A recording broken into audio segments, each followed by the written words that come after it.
Same thing, that he's too outside the petri dish to be president. I don't think they call him nuts, though. He's a former IRS chief, Mark Everson. He's running for the Republican presidential nomination, and you know the drill, right, Mark? They're saying, hey, you don't have a chance, you don't have a chance. How do you get past that whole bias? Look, first, let me say I applaud Sanders getting in the race. You can't just have a coronation. That's not good for the party system. It's not good for the country. And I think what's happening with Republicans, that's what should be happening. We're having a vigorous contest about the future of the party and the future of the country. I think that creates opportunity. I do not agree with the traditional wisdom that says that there are two sides and very little contested ground in the middle. I think that the electorate is very unsettled, frankly. And what that does do is it creates opportunity for people to emerge with a good set of ideas. You know what I'm about. And your viewers can go to markforamerica.com and see it all. But I also think that along with that, Wall Street can't buy this election deal. People have been out raising millions of dollars. But I've been in Iowa. I've got an office in Iowa. I'll be there again tomorrow at Lynn County's Lincoln Dinner. And those folks jealously guard their role. Do you have to pay for your own dinner when you go there? I don't know the answer to that yet. I'll be a speaker, so I hope maybe they give me.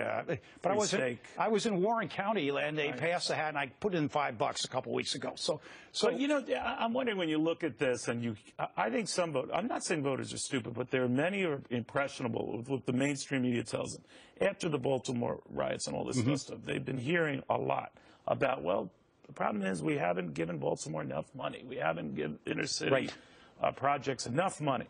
And so they want to throw more money at it. And then we looked into the stats, Commissioner, and we found out that Baltimore gets more money than any other city on a per-student basis, except New York City. And neither, as I said at the outset of the show, is on fire when it comes to test scores.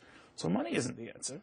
But yet people are being told we got more money, and then there are Republicans or guys like you saying we got to dial it back. No, I agree. Money is not the answer. It's a complicated set of questions. I ran the workforce system in Indiana. And one thing we did, you have these crime-ridden communities. We put in a program. I suggested it to Governor Daniels, Mitch Daniels. Sure. And we put it in where we took qualifying people who came out of the prison system. Not everybody, not even 10%. But these were folks who had no gang record. They had a clean record in the system, and they were in the work programs or the educational programs. And we helped them get jobs. It's very clear if you get jobs for folks, that can help change a community. We can't go on. The government can't provide the jobs. Like they can't, that's exactly right. To hear one on the left, Steny Hoyer and the president, that's what they say. We got to get more and more. No, we're not going to, Neil, we're not going to spend our way out of this problem. And that's why these segments you've just had, I agree wholeheartedly. We've got to keep the fiscal house in order. We've come down now. The deficits are about 2.5% of GDP, but it won't last. No, and any deficit just adds to the debt.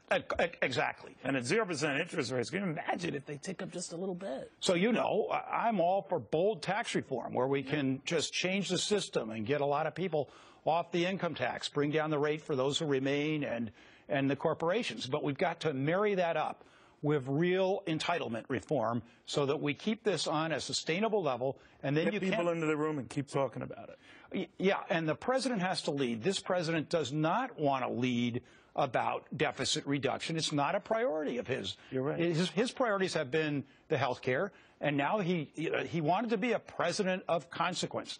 And he is on the domestic front, and now he's trying to do it. He's trying to be like, he won't say it, he's trying to be like Nixon in Iran. And that's you know, I think it's a little unwise. All right, we'll watch very closely. But I've always said, Mark, you have the right to be heard.